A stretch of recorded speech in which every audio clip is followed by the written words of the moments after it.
doctor Agustín Sestol, presidente de la Academia Nacional de Medicina, doctor Víctor Suárez, jefe del Instituto Nacional de Salud, doctor César Cabezas, director general de la revista Peruana de Medicina Experimental y Salud Pública, estimados asistentes todos, muchas gracias por la invitación.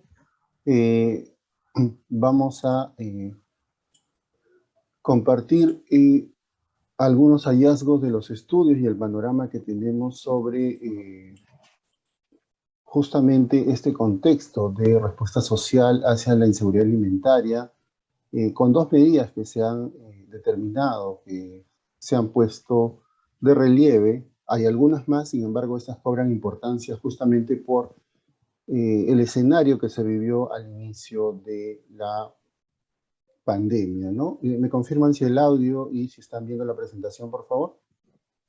Sí se ve, doctor. Correcto, está todo correcto. Listo, muchas gracias. Entonces empezamos. A inicios del 2020, en enero, nosotros veíamos con cierto escepticismo las imágenes y las vivencias que tenían las poblaciones de Asia y de Europa sobre esta nueva pandemia por COVID-19. Sin embargo, todavía se tornaba lejana esa imagen para nuestro país. Sin embargo, casi 2 meses después, el 16 de marzo, en el Perú, se decretan algunas medidas de emergencia nacional y se instituye un aislamiento social obligatorio y medidas de distanciamiento social debido al avance de la COVID-19 en todo el mundo. Estas medidas que se fueron implementando, dado el avance de esta enfermedad, hacían que justamente este grupo de políticas de bloqueo, de aislamiento, afecten a todas las esferas de la vida del ser humano, ¿no? Entonces, no solamente el aspecto de salud, sino también económico, social, educativo, iba transformándose y hasta ahora estamos en ese proceso de ir tratando de readecuar y de poder tener en cuenta todas estas configuraciones nuevas que nos ha traído la COVID-19. Dado que vamos a mirar el marco de seguridad alimentaria, el doctor Guillermo López de Romaña, que muchos años trabajó la nutrición en el Perú, cada vez que nos hablaba doctor, de seguridad... tenemos problemas con su audio. Hay un poco de interferencia en el audio, no sé si podemos... ¿Sí me escucha? Así es, Juan Pablo, escuchamos bien. Ok, continúo. Bien, entonces les decía que cada vez que el doctor López de Romaña nos hablaba de la seguridad alimentaria, nos mostraba esta foto de lactancia materna, porque justamente es uno de los ejemplos de seguridad alimentaria, ¿no? Se dice que hay seguridad alimentaria... Ahora sí mejor, doctor. Por momentos hay una ligera interferencia, pero ahora sí. Ok, gracias. Entonces, seguridad alimentaria es cuando todas las personas tienen en todo momento acceso físico y económico a alimento en cantidad suficiente, pero un alimento seguro y nutritivo para sus necesidades y para crecer y llevar una vida activa y sana, ¿no? Y la lactancia materna, pues justamente es eso, es un alimento que siempre está accesible, es económico, el niño lo puede consumir en el día o en la noche, en cualquier lugar, es el alimento ideal y perfecto. Por lo tanto, se vincula mucho el concepto de seguridad alimentaria. Y este concepto nos lleva a 4 dimensiones, a una dimensión o un flujo físico del alimento. Se dice, por ejemplo, que hay disponibilidad del alimento cuando salimos y en algún mercado, supermercado, en alguna feria, encontramos alimentos como frutas, verduras y todo tipo de alimentos variados que queremos consumir.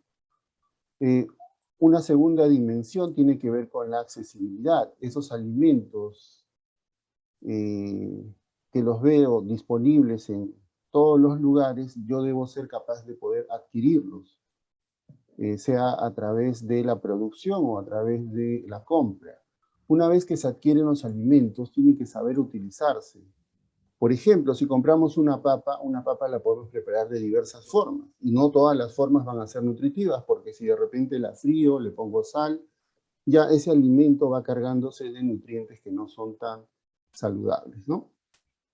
Y por supuesto hay una dimensión temporal aquí en la seguridad alimentaria que nos dice que todas estas dimensiones tienen que ser estables en el tiempo. Hablamos de inseguridad alimentaria cuando alguna de estas dimensiones se ve interrumpida o cuando todas se ven interrumpidas.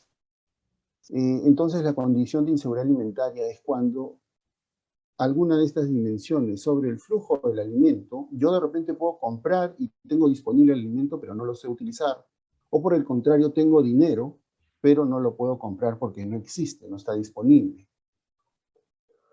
Y justamente la pandemia por COVID-19 afectaba a todas las dimensiones de la seguridad alimentaria, ¿no? Afectó el acceso, y hasta ahora lo está haciendo, porque han habido, pues, repercusiones en la pérdida de trabajos, en la reducción de los ingresos, los alimentos aumentaron de precio, las intervenciones, por ejemplo, de programas de alimentación escolar se han interrumpido, y también han habido, pues, un menor acceso a alimentos seguros, ¿no?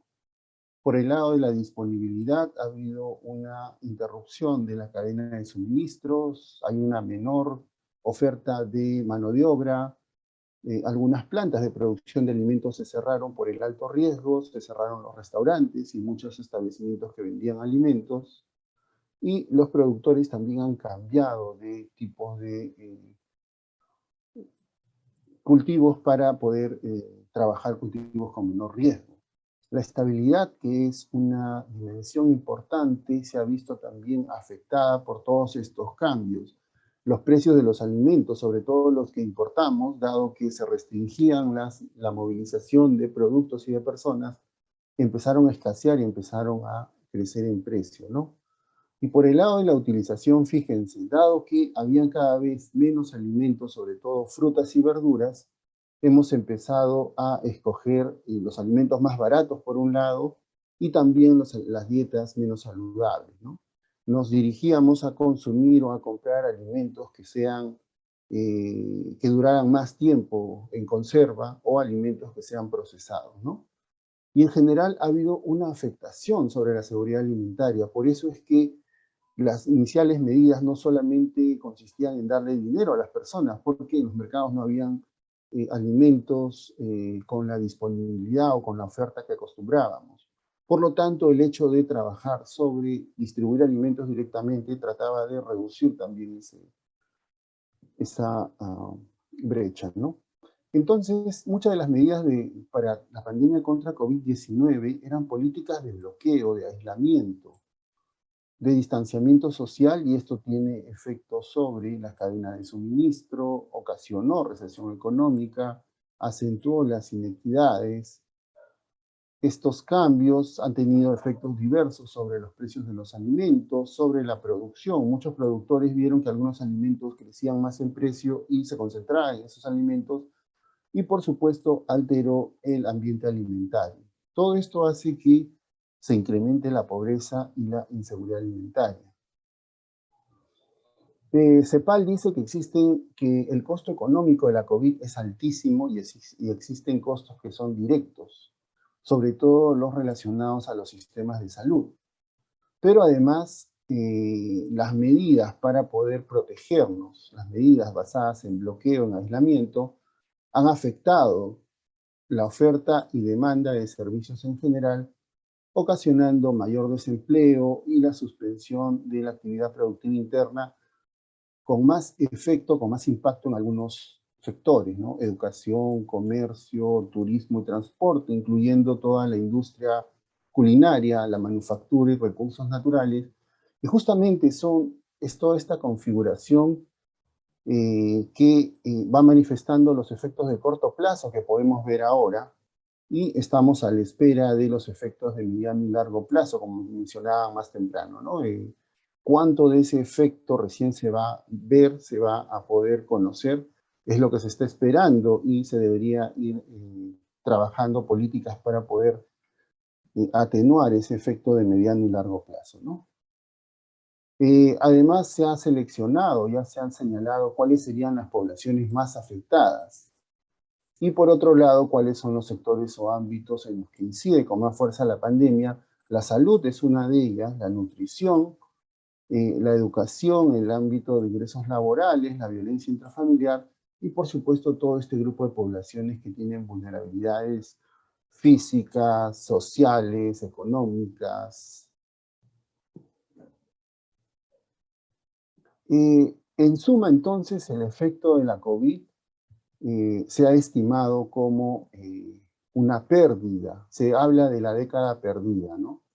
En promedio en América Latina se espera que se retroceda en pobreza un promedio de 13 años. Para el Perú, por ejemplo, la estimación de pobreza para el 2020 es de 30%. Esa cifra es similar a la del 2010, entonces se dice que hemos perdido una década de progreso, ¿no? O sea, hemos retrocedido hasta 2010. Y por tanto estaríamos frente a un retroceso, a una década perdida, mirándolo desde el ámbito económico. Ahora, mirándolo desde el ámbito educativo, de salud, también tenemos que conocer qué efectos o qué retrocesos vamos a tener, ¿no? Por eso es que el impacto todavía estamos previendo que se va a poder manifestar en los siguientes años. Frente a este panorama de incertidumbre, este panorama de no conocer si el día de mañana voy a tener alimentos, han surgido algunas respuestas sociales. No son las únicas, sin embargo, son las que resuelven más rápidamente este problema, ¿no? Han habido otras medidas como la distribución de bonos económicos, la disponibilidad de fondos de pensiones, por ejemplo. Sin embargo, las canastas alimentarias y las ollas comunes lo que tratan de poner es disponible en la población alimentos para que puedan resolver este problema más rápidamente, ¿no? Las canastas alimentarias están en el grupo de medidas excepcionales que autorizaban a los gobiernos locales a efectuar la adquisición y distribución de alimentos hacia poblaciones que eran vulnerables, y la idea era que la canasta debía entregarse en cada domicilio. Esta política llamó la atención justamente para poder analizar cuál era la distribución de macronutrientes en estas canastas que se entregaban durante la pandemia por COVID-19 en Perú. Esta medida ayudaba a poder reducir esa falta de disponibilidad de alimentos en algunas regiones, en algunas zonas, porque había desabastecimiento. Recuerden ustedes que las carreteras se habían interrumpido, ya no se podía trasladar ni transportar alimentos. En ese marco, entonces, miramos un poco si es que todas las municipalidades distribuyen alimentos con la misma conformación, con la misma distribución de nutrientes, o hay algunas municipalidades que tienen un mejor desempeño frente a otras. Con este objetivo, inicialmente hicimos un muestreo con varias etapas para conocer las municipalidades según dominios geográficos y también según montos presupuestales en el cual se habían tenían disponible para ejecutar esta medida, ¿no? Luego de un muestreo, trabajamos con 366 municipalidades a nivel nacional que distribuían 366 tipos de canasta. En esta tabla, lo que quiero llamar la atención es la mediana de proteínas, del porcentaje de aporte calórico en proteínas. Cuando comparamos Lima metropolitana versus Sierra, por ejemplo, encontramos que la canasta de Lima, como mediana, distribuía un 10%, mientras que la de la Sierra 7%, ¿no? Para carbohidratos, fíjense la diferencia de 57 a 62%, y en grasas no se aprecian tantas diferencias, ¿no? Luego también las canastas con mayor presupuesto tenían un mejor perfil de distribución de macronutrientes, 10% proteínas frente a 7% en las municipalidades con menor presupuesto. Si hablamos de cantidades de alimentos por cada grupo, encontramos que también por dominio geográfico, fíjense, por ejemplo, las municipalidades de Lima Metropolitana tenían una mediana de 1,5 kilogramos de azúcar por canasta, mientras que las de Sierra tenían 5 kilos. A nivel de carnes, que eran sobre todo conservas, 700 gramos versus 1 kilo, Y así encontrábamos algunas diferencias, ¿no?, en los perfiles de canastas que se repetían también cuando mirábamos por cantidad de presupuesto asignado por municipios, ¿no? 1,5 kilos de azúcar versus 5 kilos, ¿no? Entonces, igual para, en el caso de otros alimentos como cereales, que concentraban en la canasta, y los alimentos que eran más de fuente de proteínas eran los que se veían perjudicados en este caso. Luego comparamos la distribución de estos macronutrientes, es decir, cuánto de energía daban las proteínas, los carbohidratos y las grasas en estas canastas. Usamos dos parámetros, el de INDECI, que es de Perú, y el de INCAP, que es para Centroamérica.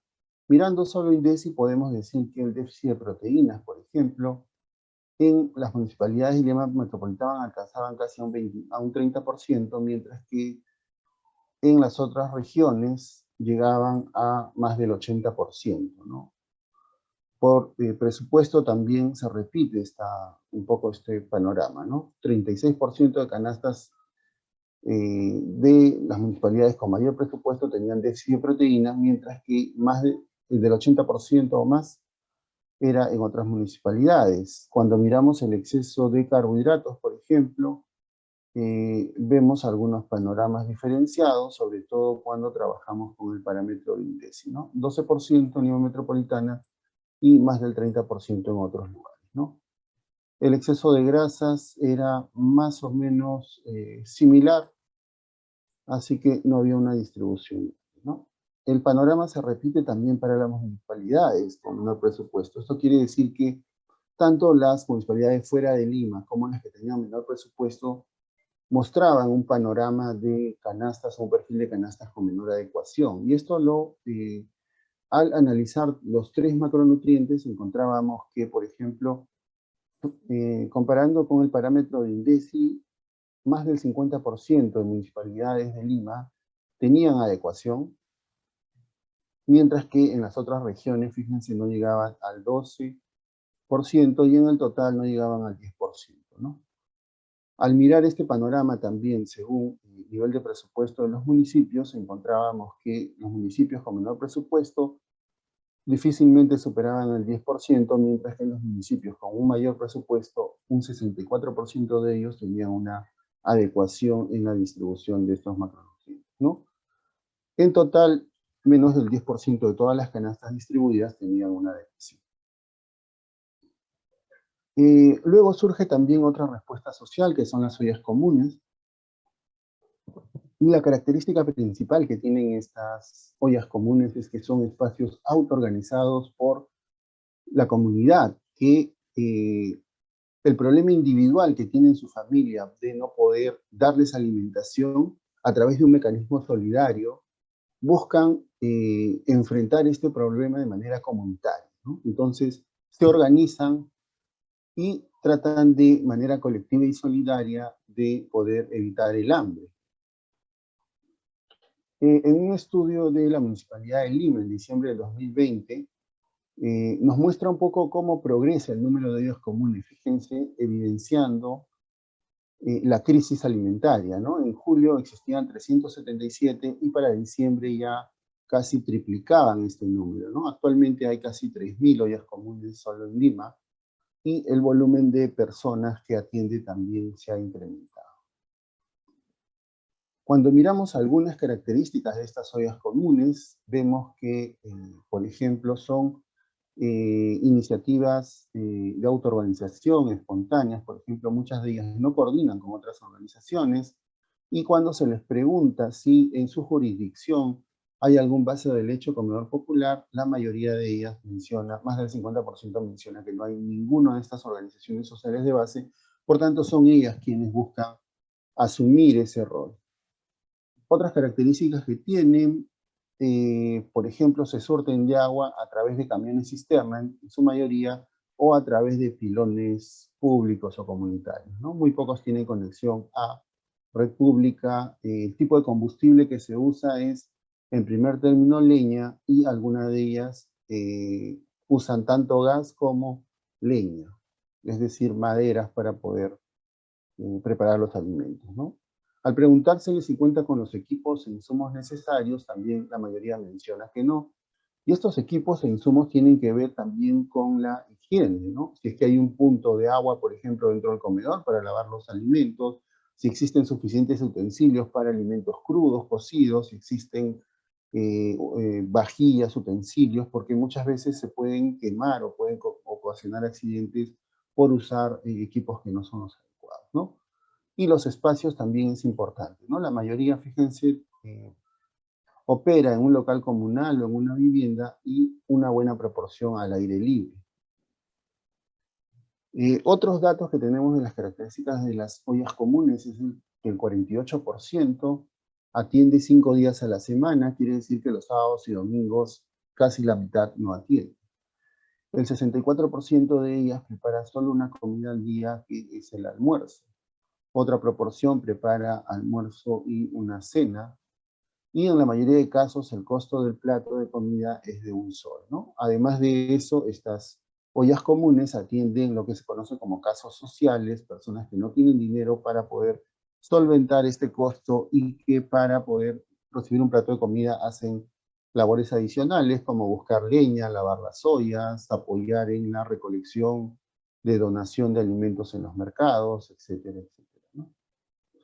En perspectiva, el 27 de abril se ha promulgado la ley 31458, la ley que reconoce las ollas comunes y garantiza su sostenibilidad.